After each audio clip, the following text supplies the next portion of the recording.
Bonjour à tous, ici Laure du site mesfinancesetmoi.com. Je suis ravie de vous retrouver donc pour ce 7e jour du défi Facebook. Et aujourd'hui, je vous propose qu'on parle de stratégie.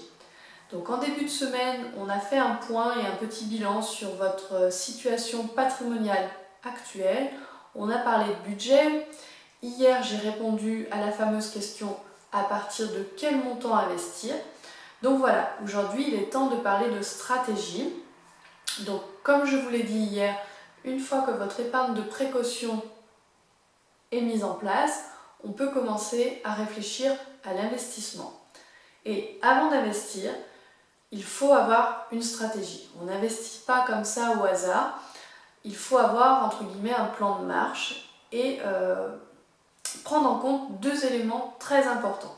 Le premier, c'est l'horizon de placement. Autrement dit, la durée de placement de l'argent que vous voulez investir. Ça, c'est très important. Ça doit prendre en compte votre situation actuelle, mais aussi vos projets de demain et vos projets à venir. Vous ne devez pas être bloqué par rapport à un investissement que vous auriez fait sur lequel vous ne pourriez pas récupérer tout de suite vos capitaux. Donc, dans cet horizon de placement, moi, ce que je conseille souvent, tout le temps même, après chacun bien sûr fait comme il le veut, c'est de décomposer son argent, son capital en 3 niveaux. Le premier niveau, c'est le niveau de court terme, donc c'est les placements, on va dire, de moins de 2 ans. Ensuite, le moyen terme, les placements entre 2 ans et 5 ans. Et sur le long terme, ça va être les investissements de plus de 8 ans. Donc voilà, de répartir vos investissements sur cette pyramide du temps pour pouvoir répondre au quotidien et à vos projets. Et la deuxième chose qu'il est importante de vérifier, c'est votre profil de risque. Tout professionnel qui vous proposerait un placement, que ce soit un conseiller en gestion de patrimoine, un assureur ou un banquier, doit vous faire remplir un profil de risque, c'est-à-dire un questionnaire pour déterminer le niveau de risque que vous êtes prêt à prendre sur votre investissement. Il y a 3 grands profils. Le profil prudent, c'est quelqu'un qui veut vraiment prendre très peu de risques, voire pas du tout, qui veut sécuriser au maximum son capital. Un profil équilibré où on va avoir de la sécurité et un petit peu de risque, voilà, pour obtenir un rendement moyen un peu plus élevé.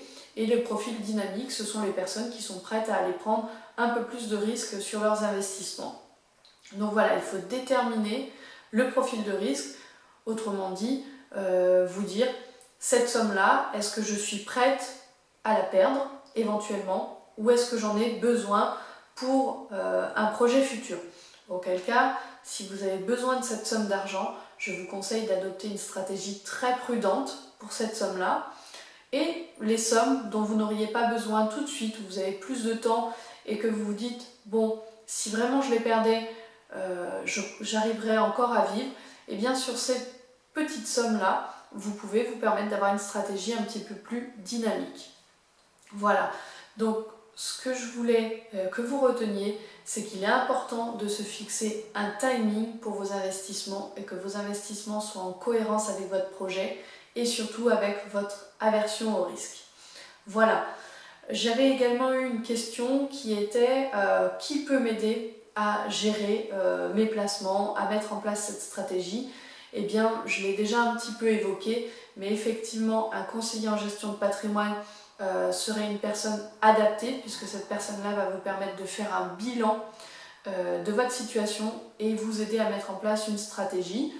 Vous pouvez également le faire avec votre conseiller bancaire, si vous en avez un, ou bien avec un assureur qui serait déjà en charge d'une partie de vos placements.